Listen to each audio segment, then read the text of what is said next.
My name is Rhapsody, and welcome back to Curse of the Dead Gods. We, at the end of the last episode, equipped ourselves with the Gift of Transmutation. Any healing that exceeds max health is going to be turned into gold. We also unlocked the Claws of Evisceration as well as the Incandescent Claws. And we do have over here a Weapon Altar that has a claw equipped by base, which I'm going to be taking and then going into... Whoa, they've changed the style of this. Okay, so we can see an event down here at the bottom. The events give you extra crystal skulls, although they are unique try-events. Ooh, so I can only do that once? I should probably leave that for just a little moment then. The Blood Hunter hunts, introduction to the Temple of the Jaguar, so I guess we will go for the introduction to the Temple of the Eagle? Sure! Let's do the Serpent first, because I'm more familiar with the Serpent. And if I can get like 2 hitless episodes in a row before I start dying, I'd like to. All right, let's start over here, get ourselves 2 gold before we go for our first relic. So we try and set ourselves up in a position where we can get that first relic with a gold investment rather than the blood investment. Would rather keep the rest of my corruption for later, as per the thing we said in the last episode. Things get more expensive in terms of gold over the course of the run. However, in terms of blood, they stay the same price. So your late game purchases can be made with blood. That said, you also get more gold find and more plentiful sources of gold over the course of the run. So your gold matters more at that time as well. So it's not a completely fair comparison that I'm making here. It's worth keeping in mind. Adam. So claws don't do that much damage, but they do it quickly. You ever wanted to do nothing quickly? Claw's your weapon. Is there... No, not a chest down here. Okay. They changed some of the map layouts here in the Eagle Temple. Whether or not that is one of the changes they made, completely different, but just wanted to make sure that I wasn't accidentally losing myself there. Okay, that poison gas that we just saw is capable of being ignited. Ancient Buckler, after you parry, your main weapon deals critical damage for 2 seconds. Love it. Yes, these explode once ignited. So we will be using that in order to clear up areas that I want to go to, such as the chest out here. Ooh, 2-handed weapon this early, hell yeah. Not just a 2-handed weapon, but a 2-handed heavy weapon as well. So we will have the ability to still break into areas. Speaking of breaking into areas, often there is a secret up in that direction, but apparently not at the moment. Again, they changed some of the layouts. Or rather, they made it so that some of the layouts have more variability in what they can be, I believe was the case. Which does mean it's possible that there are going to be secrets that I'm going to completely miss because I just won't recognize them. That may well happen. I'd like to warn y'all of that in advance. Beautiful. It's a good start to a run. Totally reasonable. As we get deeper into the game, we will have, more options unlocked, and we will have the ability to have pretty ridiculous starts to a run. At the moment, this is just a very solid start to a run based on the items that we have unlocked at the moment. Ceremonial Dagger, plus 3% base damage per point of perception. Again, that is on top of the plus 2% base damage per point of dex that is always given. However, if I offer this, I get a point of constitution. Oh, yeah, I'm going to keep the buckler. I like having a shield. I believe having a shield increases the window for parry timing. I believe that's the case. I might be wrong, but I don't think so.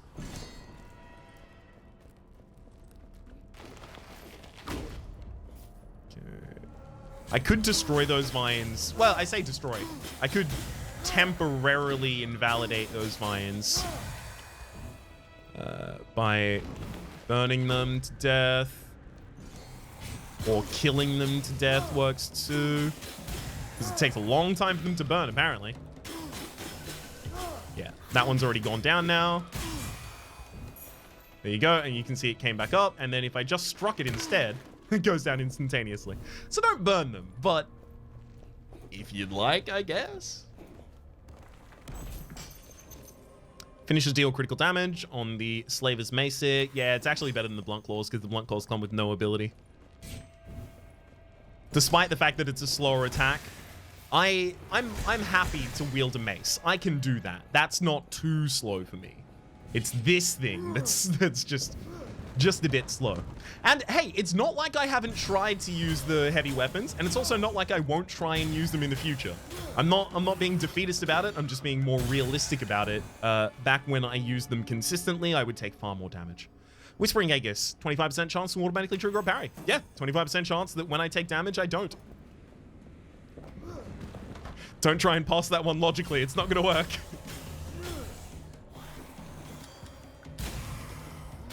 Okay. Perfect. When I've got two enemies next to each other like that, as you can see, I swapped to my heavy weapon for just a second. I was planning on keeping them together and using the heavy weapon to stun them both. You can stun lock enemies as you hit them. Some enemies will just be stun locked by a normal combo. Some enemies will only be stun locked for a certain time by a normal combo. Some enemies will only be stun locked by the finisher in a normal combo. Some enemies will only be stun locked if they're not using a certain attack. However, heavy weapons almost always stun an enemy.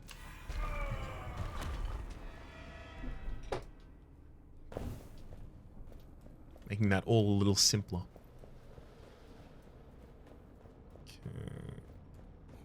Okay. Sorry, I knew that was there. I refuse to fall victim to the traps I've fallen victim to hundreds of times before. Fool me once. Shame on you. Fool me twice. Shame on you. Fool me 3 times, shame on you. Fool me 4 times, shame on you, etc, etc, etc. Fool me 100 times, shame on me. Whoa! That ultimately ended up very well, but all's well that ends well did not have to there. This enemy is called a Plague Bringer. You can knock them out of their kind of turtling state with a heavy weapon, which is why I swapped my heavy weapon there. But they are the early game enemy here that gives corruption. The analog in the other dungeon would be the Death Wives. Speaking of, actually, let's quickly go to the Codex to go across to the Serpent Temple. There we go. Serpent Cultists are the base enemies, and then the Plague Bringers, and then the Vermins are what the Plague Bringers summon. Although you can encounter a vermin by itself. There's specifically a special room that has a few vermins just sitting by themselves. Typically it's from a Plague Bringer though. I am like 1 damage short of being able to rock them with just that single attack combo there. Hoppa. Those vermin explode after you release them as well.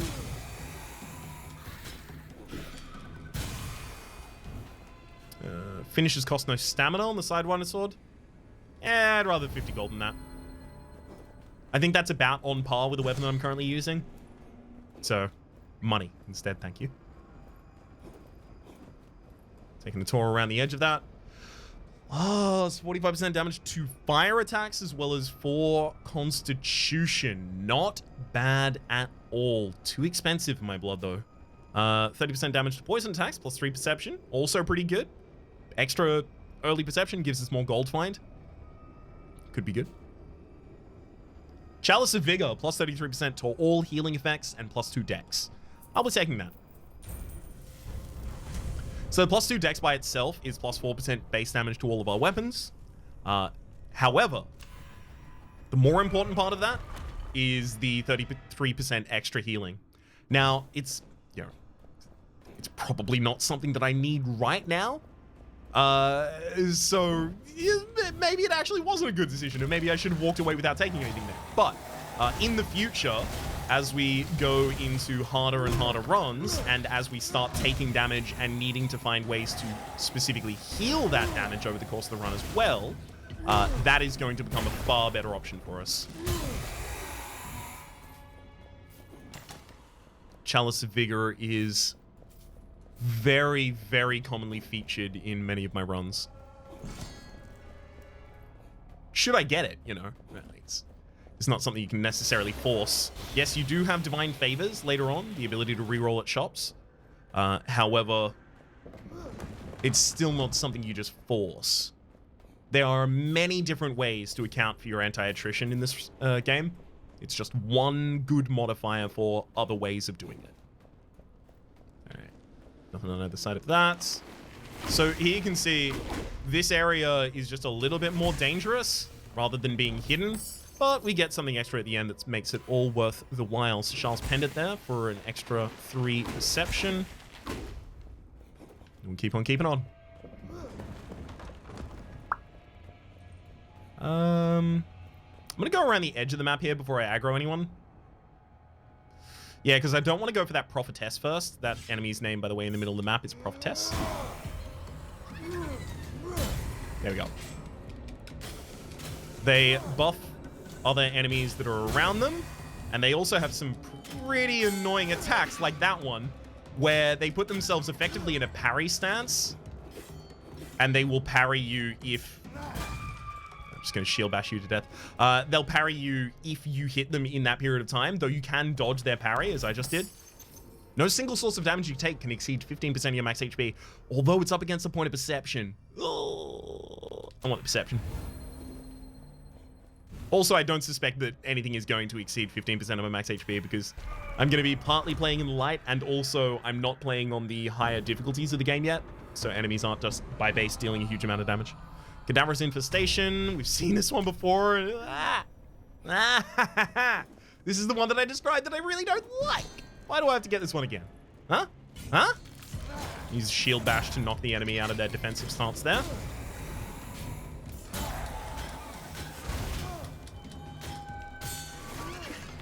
Whoa! I didn't see that trap in the middle of the room. Almost made a pretty large mistake as a result. There you go. Get the light turned on here. Plus 200% of the greed kill limit. Thank you. That one will come with. This is why you scan the edges of the map. This looked like it was nothing, but as it turns out, it's not nothing. It's something. Unfortunately, I can actually only see some of the traps when the torch is on. Or rather, when the trap is illuminated. Specifically, the poison gas, I believe, you can only see when the... turn that back onto light, get the bats away from me. Specifically, the poison gas, I believe, that you can only see when you have the torch on.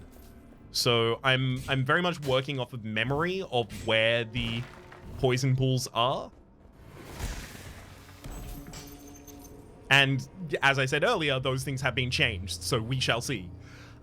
Here, I have 0 corruption. However, -4 corruption at this point will do nothing. You cannot remove a curse in that way. However, after you defeat a champion, you do remove a curse.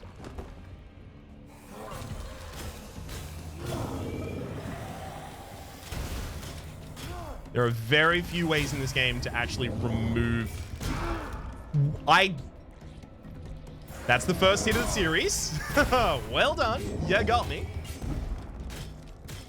It's just unfortunate I didn't see it coming. The enemy was entirely off the map. Well, I say entirely off the map. The part of their body that shows that they were about to attack was off the map, but I should have just realized that was quite likely, to be honest. Position myself a little further away. I know that enemy can leap from downtown, and I didn't move uptown to try and get away from it, you know?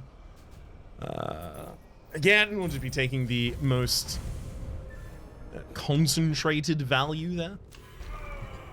Here we get to see a healing room, which I will not use. But it will demonstrate that a healing room is... healing rooms are called havens, by the way. Literally just a pool of blood in the middle that you can interact with in order to heal yourself up, as well as gain corruption, rather, sorry. Important to use the correct nomenclature there, rather. Because curses, you can have 5 of. Corruption, you can have 500 of. 600, actually. There's a blessing you can get, which increases the amount of... One sec. Hey! Nice! I got one of the enemies to trigger a trap whilst trying to attack me.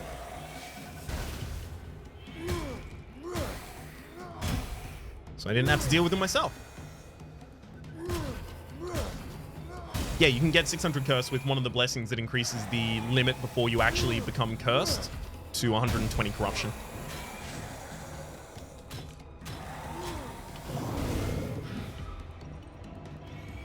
Yeah, see that leap from downtown? I should know not to mess with that by now. And in fact, I do know better than to mess with that. I just need to put that into action! Yeah, see, I overcommitted to a swing there. That is one of the reasons I don't like heavy weapons. Because you can't always cancel a heavy weapon attack. Or rather, you can't always cancel the animation of a heavy weapon attack. Like, past the point of commit. I'm constantly trying to roll here. Hang on. Wait, obviously before the point of commit you can still do it, but past the point. No? Okay, that worked. There was a moment there it wasn't way. Hang on. I went through this diatribe in the previous series as I was trying to... Yeah, there we go. Okay. Commit, can't roll. Commit, can't roll, can't roll, can't roll. There you go. That's the kind of thing that causes me to take damage a lot when I'm using heavy weapons. Okay. Whoop. Fully charged bow inflicts 50% damage per any character hits. 20% to inflict poison damage, plus 20% damage against uninjured enemies. So it makes it a really, really, really good initial hit. And if you can do that from behind, you can deal another 30%. Neat. Plus 20% base damage if the weapon is main weapon is a sword, and removes 1 corruption for each enemy killed. This is a really good corruption attrition kind of management. Deals critical damage when stamina is depleted. I almost never want to be on that situation. I'll take the keen bow. Just get a long hand weapon. It's fine. Long hands, rather. Two-handed ranged weapon. A long range weapon, I think is what I was trying to say there, and I ended up messing up. I may end up trying to upgrade this with blood and get the first level 3 weapon we've seen. Not that there's anything huge that happens, by the way, when you get a level 3 weapon. It's just they are significantly better than the lower levels. As you may well expect.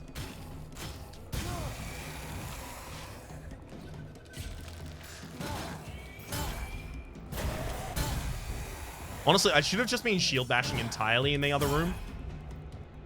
In fact, maybe I should have just been shield bashing in almost all of these rooms.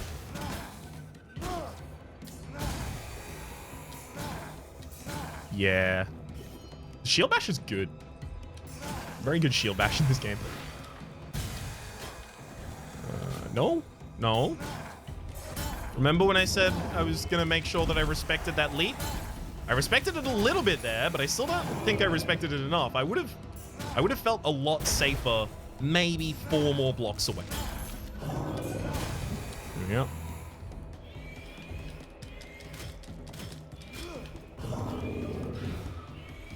You can see here how badly the cadaverous infestation enemies are affecting my play there. Constantly just effectively controlling the zone.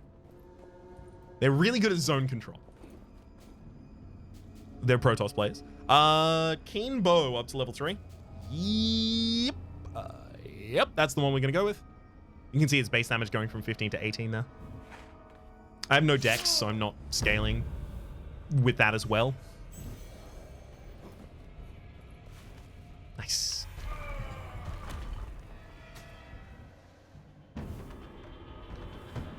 And our next curse is Sincere Offerings. Wow, that's really rude. Blood Offerings do not cost corruption, they cost health instead. I actually would have preferred that. I really like having that. Sometimes you just have enough healing that that's perfect for you, right? Sometimes, not always.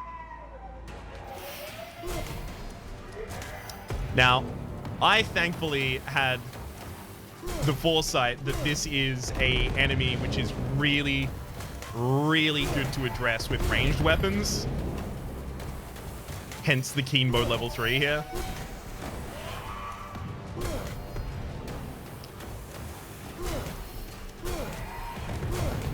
So I'm just familiar with their patterns, honestly, here.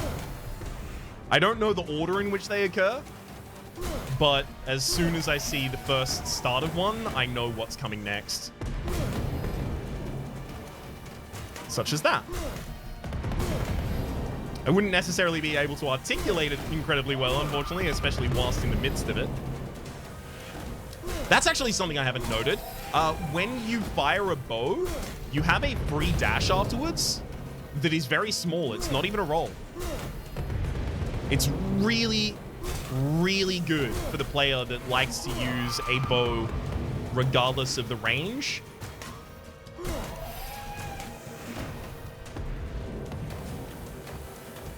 Enemy's too close. I don't like this. I don't ever want to have to roll when the enemy is actually doing that skull attack there. I say that skull attack there, like not all of their attacks are skulls. There we go. Yeah, you don't want to roll because as you roll, you end up on a trajectory where the end of it may be a bullet, or in this case, a skull, right? So that is not best practices, but I was too close to the enemy, and I was very close to the end of the fight, so I was getting stubborn. If I really wanted to do that correctly, I would have moved around the other side so that I still had increased distance. Although I do really prefer keeping the enemy to the north of me rather than to the south. It's just better for visibility. All right. Now that took 21 minutes in order to finish that dungeon. So, we have a choice here. Blood Emblem, 2 new explorations available, sweet. And our choice is, do we now elect to do another dungeon? Or do we leave these so they're split up into individual videos? I think after we start going to the extra ones, 2 Champions of the Serpent, like that's going to be like a 30 to 40 minute mission. I think those are going to be individual videos. I think I will do the Storm Throne right now. Although I will quickly move back and get the Worn Club and Shield there.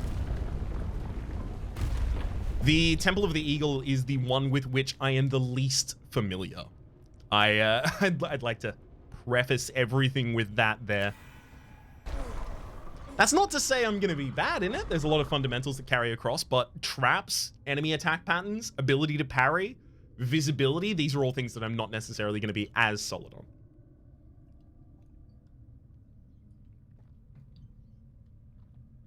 So this is going to be more of a learning experience with both of us.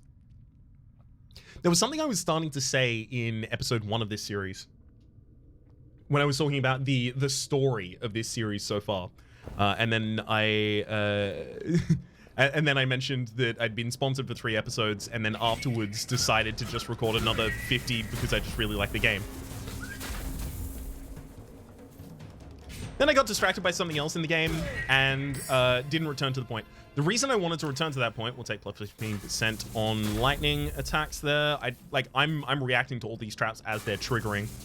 I'm not aware of where they actually are. Whoa! See what I mean? Yes, but the story of that series was over the course of maybe the first 20 episodes, me, gradually making my own progress in the game and, finding things out at my own rate and those kinds of things. And then starting to encounter... Gosh, another trap that I just didn't know was there. And then starting to encounter things that I just didn't really know how to address. And then the comment section was there to provide a little bit more insight, a few tips and things that I adopted and adapted my playstyle to, and they made me a much better player. And it kind of had like a very unique experience. Not one that I'm not used to having in any of my series. It's just not one that I've had in a series for a while, of kind of collaborative strategical growth in the game. Strategic, rather, growth in the game. It was really neat. It was a good feeling. And I was using that in the last episode to try and mention that if you are, I'm trying to think of like a pro player. If you are the, I've forgotten every single pro. If you are the seagull of this game, Literally, I only remember that name because I know that they stream and I remembered them streaming relatively recently. But if you are the seagull of this game, feel free to provide tips that I will try and engage with and adapt to. Beautiful. No kicking. Plus 30% damage to lightning attacks. Well, I really need a lightning weapon now. Thankfully, I am going towards a weapon shrine as well.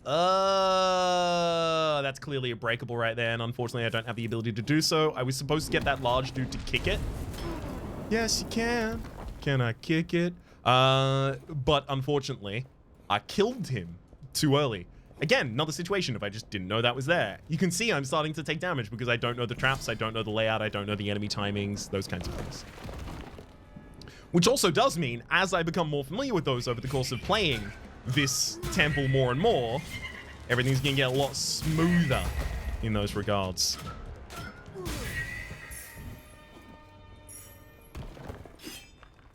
I find this is definitely one of those games that... This is definitely one of those games that people will often say, oh, you made it look easy, and then I played it, and then it turns out it's actually hard. I've had a few of those on the chat. Ooh, plus 45% critical damage. That's really good. Screw it, I'm buying it. If I get a critical weapon that also does lightning damage, we will like break the damage curve of the game for a while. First weapon is very far away though. But like a lot of roguelikes, right? Because they rely on keeping themselves mechanically interesting for the player by still having room that you can grow over the course of hundreds and hundreds of hours played. I've only got 100 hours in this game. Each door imposes a payment of 300 gold. They will, if they're not paid, they will convert that into damage. However, 10% of max health is restored if it is all paid. I really don't like this curse. I like my gold.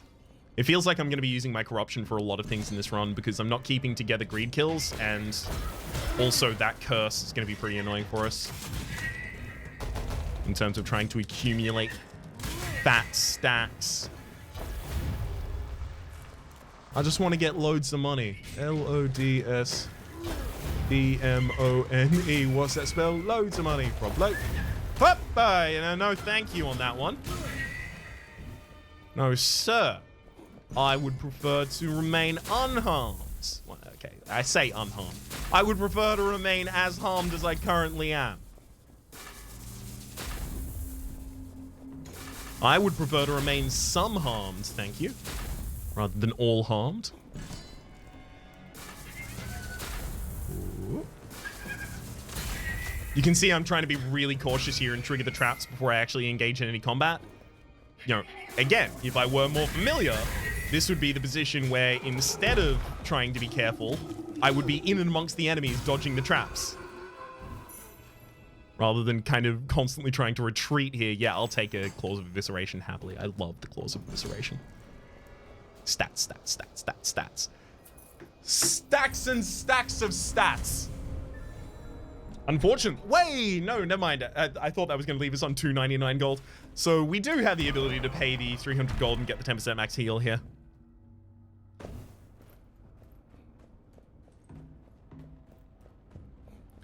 As we get more and more of the meta upgrades, it is going to be more and more reasonable to expect that an enemy will drop me a weapon. And it won't be like I have to get to a weapon room, otherwise there's no way I'm going to have any weaponry. It's going to be more, if I want to get a good weapon and have like a broader selection, I need to go to a weapon room. I almost always err to the left if I have two options here. That is to say, in this game, yeah. 25% chance to automatically trigger a parry, as well as doing more damage than the shield I was currently holding. Yes, please. Like, we got the Claws of Evisceration, but it wasn't from an enemy drop. It's going to be more common to have those dropped by enemies eventually. Okay.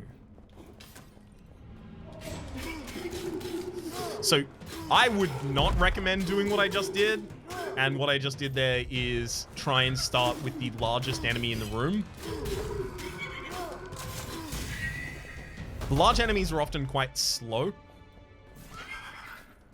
So I would typically recommend beating up everyone else, but no! Stop! Stop! Stop! Stop, stop, stop! That enemy has a beam attack that just attaches to you and will continue corrupting you until it stops. If I had a heavy weapon, which is what I was trying to change to, I was spamming my my two-handed weapon button. But if I had a heavy weapon, I would have been able to stun them out of it. However, I didn't, so I realized that too late, and I tried to get up close and personal and end it. Not a fun enemy, that one. That's, just to be very clear, that's a remark on the enemy, not a remark on the game. Especially because I've been playing, like, a lot of mods recently. That is to say, like, the Slay This by a Downfall series is a mod, right? I've been trying to be more conscious about the way that I talk about games in terms of the possibility of one of the creators of it having seen it, right? And the shorthand, that enemy isn't fun, to a creator, that is to say, like, to the developer of the game, is going to sound like, oh no, there's, like, it's possible there's something wrong with that enemy, or it doesn't give a fun gameplay experience to the other player. But I'm using it colloquially as that enemy ruins a good time when I screw up against it, right? Like, it's not... Those things don't universally translate correctly. It is, like, almost a form of hyperbole, right? In fact, it's very literally a form of hyperbole, which also contributes to it. Gain 8% of your max health when you pass through a door. This is a really good healing relic. However, I already have a curse that does basically the same thing for me.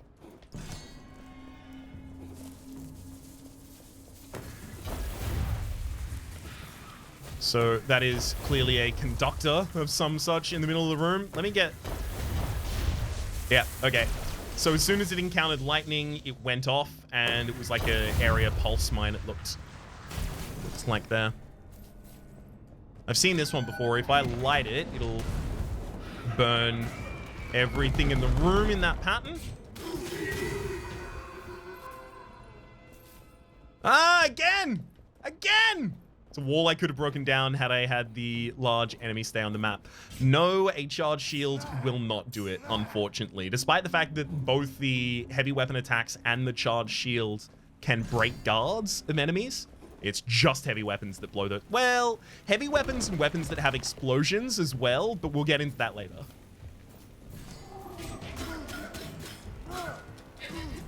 I don't mean to be exhaustive, though I said it's just heavy weapons that do that, which is very literally the phrasing for trying to, like, be exhaustive. So that one's on me. It's a good secondary demonstration of something being said in a colloquial fashion that doesn't actually reflect the straight up truth of the matter.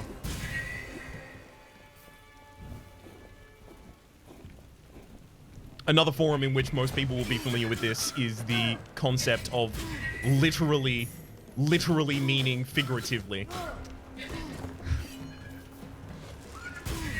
And that's that's always going to happen, right? Because people will always use hyperbole, and then eventually that hyperbole will be understood as the base version, and language evolves, man. You gotta change with the time. Hey, I forgot that I had that curse. You gotta change with the times. You gotta adjust. You gotta be a descriptivist, not a prescriptivist in terms of language. Otherwise, write to me in Old English. You wanna be a descriptivist in terms of language?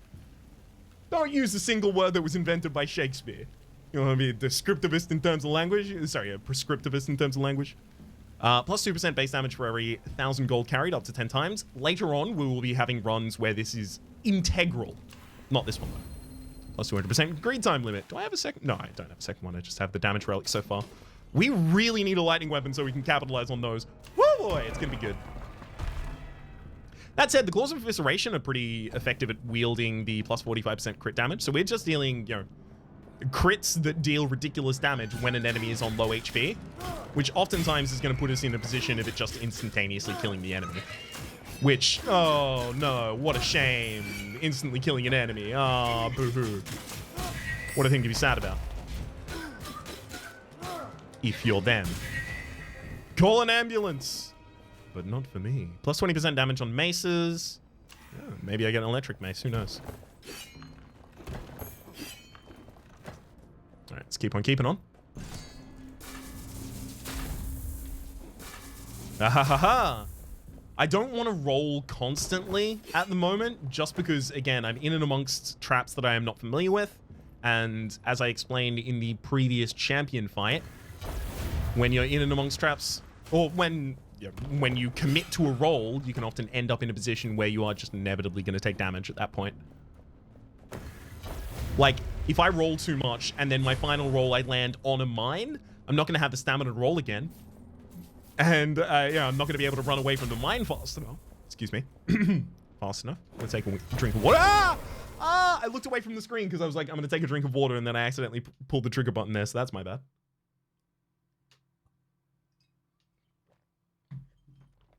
I think this is going to be the last episode I record today. My voice is not liking it right now. Not like I'm causing myself any damage or anything like that. It's just... I'm tiring my voice quite quickly today. So this might be a, wrap it up and do some admin. I say that, and I've still recorded 6 hours worth of stuff today, so... It's not really taking a short day as much as I'm presenting it here. Hey, that was actually a good opportunity of showing. I was going to get this enemy to blow that open for me so that I could demonstrate it, but mines will also do it.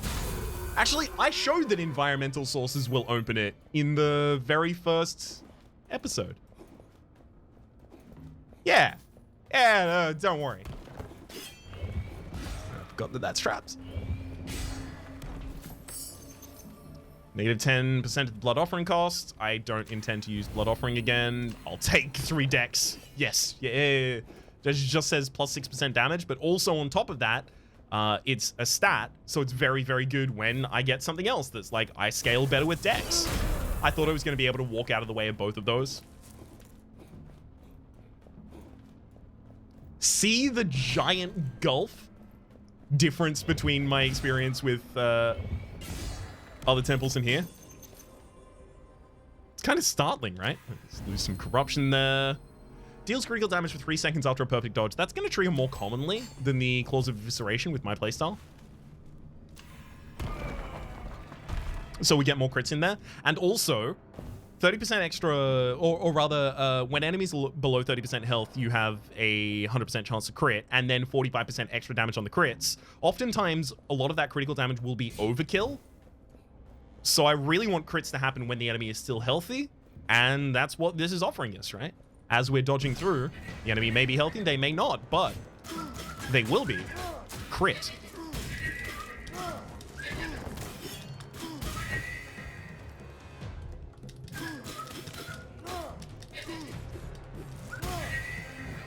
One thing I haven't done yet is shown the charge attack of any other weapon, so I'm gonna try and use that a little bit more commonly here. The charge attack for the claw. I showed the charge attack with the... Wow, rude. I showed the charge... Ah! See? Not familiar with the weapons! Rather, not the weapons. It's actually the enemies I'm not familiar with here. Thank you for automatically parrying. That wasn't me. That was just the shield doing it by itself. I wish I could take credit. I showed the shield charge. That's what I was going to say. But I haven't showed many of the other charges. So, charging a claw dashes you to a certain distance and then attacks back in the direction you came from. So it's good for trying to loop behind an enemy. Like this. There you go. It's also worth noting, I believe claws and daggers? I think? I might be wrong on this, so if you're a pro out there, please let me know. Do critical damage from behind. Finishers cost no stamina. Plus 20% damage against uninjured enemies, 30% more damage against enemies from behind, plus 30% to burning enemies. Here's a lightning attack weapon, and it's a two-hander, and it comes with 10% base damage, and it gets base damage scaling with Constitution as well. I'm gonna take the Sky Hammer. Just because I have so many lightning damage buffs, it feels correct.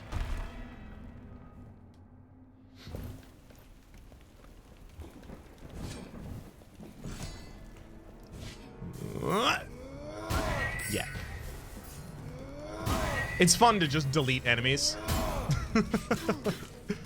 Oh, there was an enemy here? Where? You mean where that bloodstain is? Oh, they are that bloodstain. Oh. They should have moved. They clearly knew my hammer was coming in for a landing right there. I even said it. I said hammer down in my large, authentic Germanic voice.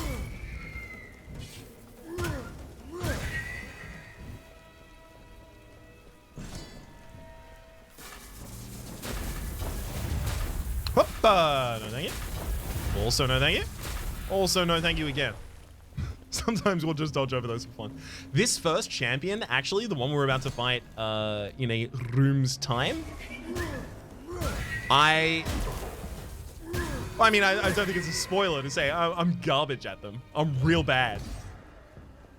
I should be able to choke my way through with the amount of HP that I have at the moment, but I really need to get better at that fight.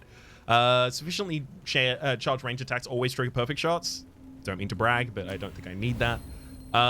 Charged attacks weaken enemies on the barbed whip there. I could have taken that, but I think I will prefer the shield. At least at the moment. Plus 45% damage against weakened enemies, and I can actually just straight up purchase that. Yep, that's what I'm going to do then. It also comes with 4 decks. There's a possibility I end up weakening one of the enemies in this upcoming fight. Maybe. So we shall see.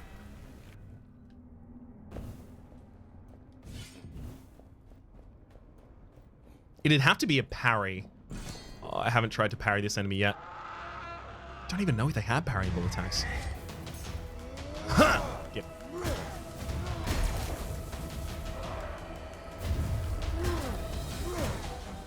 Happen to know where you were going to come up there, bud. No! Yep. So that's a stun lock if it hits you at all, and then it just stays there and continues hitting you. This was another experience I had of learning along with chat. Or, I say chat. That's a Twitch thing right there. Calling people who've been able to interact with you and respond to you chat. But if I stay up close and personal with the enemy when they do it, then they have to travel a larger distance to try and get me, and I have to travel a shorter distance to try and make myself safe. So that's how you do that one. Oh, sorry, this is something worth noting. Whenever you do a finisher, that triggers critical damage. So because I have plus 45% to critical damage, I really ought to be trying to do a finisher combo as often here as I can. And then I did.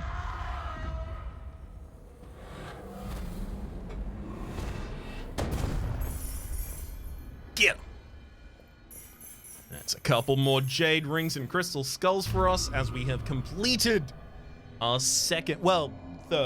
our second temple in this, our third overall. We'll have a lot more insight in those end screens as we go into longer missions. 1 new exploration available, 6 new blessings are available.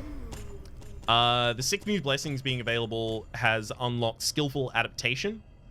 After defeating an enemy with your main or secondary weapon, your two-handed weapon deals 50% more damage and vice versa. Soon we'll get to Reptilian Hunger after we get our 5th as well. I really want skillful adaptation, like, quite badly.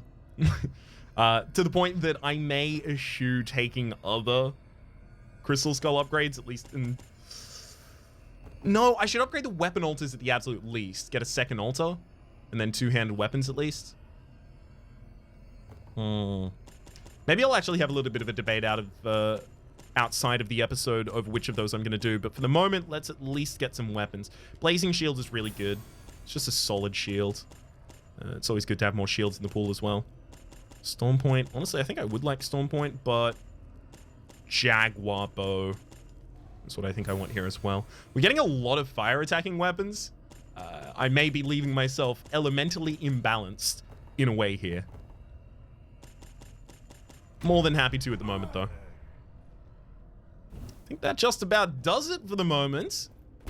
We'll have a look at the next tier of things that we can do. The Eclipse of the Cursed Twins, 2 champions of the Jaguar. So previously we had 1 floor and then a champion at the end. This will now be 2 floors, or a floor with a champion, a floor, and then with a champion at the end as well.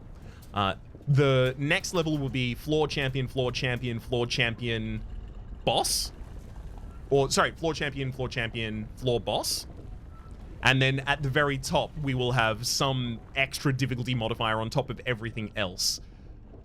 Until then, though, my name is Rhapsody. The name of the game has been Curse the Dead Gods. This is the 1.0 final full release. The game, I believe, is still being developed. As many games of this genre are continually having support after their release, but we are in the 1.0 release period. There's a link in the description down below to the Steam store page where you can pick the game up for yourself, or maybe the Nexus page as well. I don't know if it's on Nexus at the moment. I'll see. Nexus is the site through which I run a small game store, or rather Nexus, owned by Chrono.gg.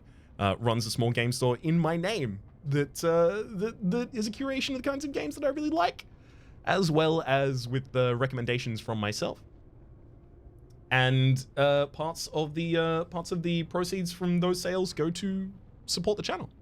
So it's a neat way of doing that as well. So if that link's down there and they happen to cost the both on same on both sites, maybe that's a nudge in one direction or the other. It does give you a Steam key as well. I don't mean to be doing a hard sell here at the very end. It's just I remembered that Nexus is a thing.